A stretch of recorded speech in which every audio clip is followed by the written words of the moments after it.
নমস্কার, আমি বন্দনা। আমার কিচেনে আপনাদের সবাইকে স্বাগত জানাই। আবারও এসে হাজির হয়েছি খুব সহজ একটি রেসিপি নিয়ে। আজ আমি তৈরি করব আলু ভাজা।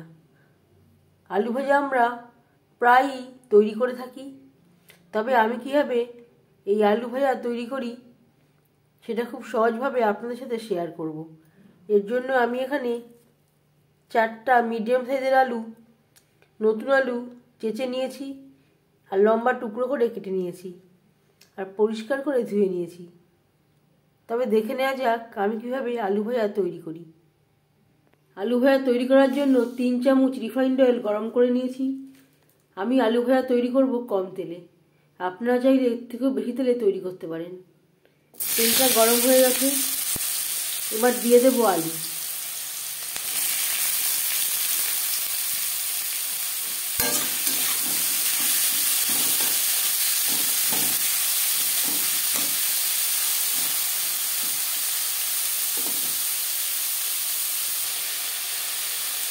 এক দু মিনিট নাড়াচাড়া করে নেওয়ার পর দিয়ে দেবো স্বাদ মতো লবণ,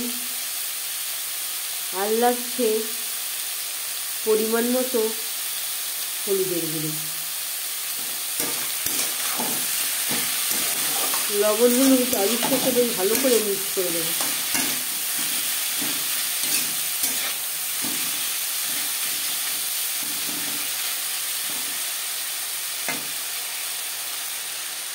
গ্যাসের ফ্লেমটাকে লোতে করে দেবো। 3-4 মিনিটের জন্য ঢেকে দেবো।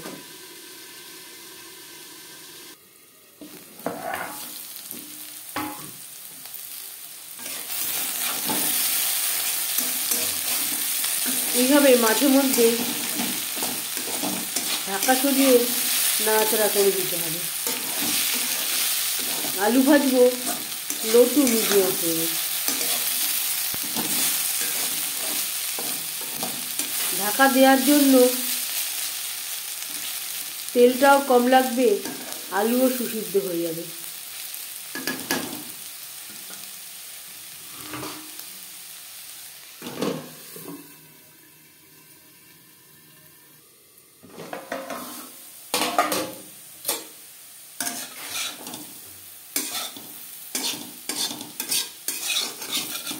আলু বেশ ভালো করে ভাজা হয়ে গেছে।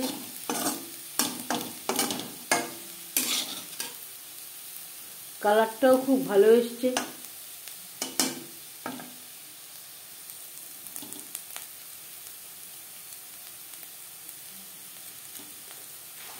এই পর্যায়ে আপনারা চাইলে গ্যাসের ফ্লেমটা অফ করে দিতে পারেন, একটা পাত্রে উঠিয়ে নিতে পারেন।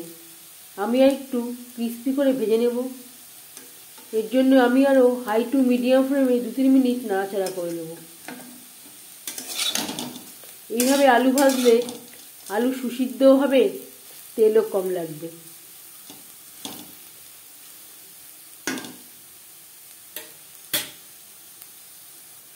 আলু ক্রিস্পি করে ভাজা হয়ে গেছে। সব শেষে দিয়ে দেবো 2 কাঁচা লঙ্কা।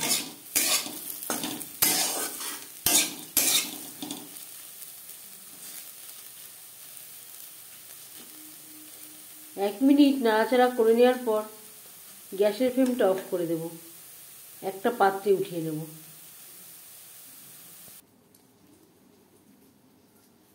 এই রেসিপিটি সার্ভ করতে পারেন গরম গরম ডাল ভাতের সাথে।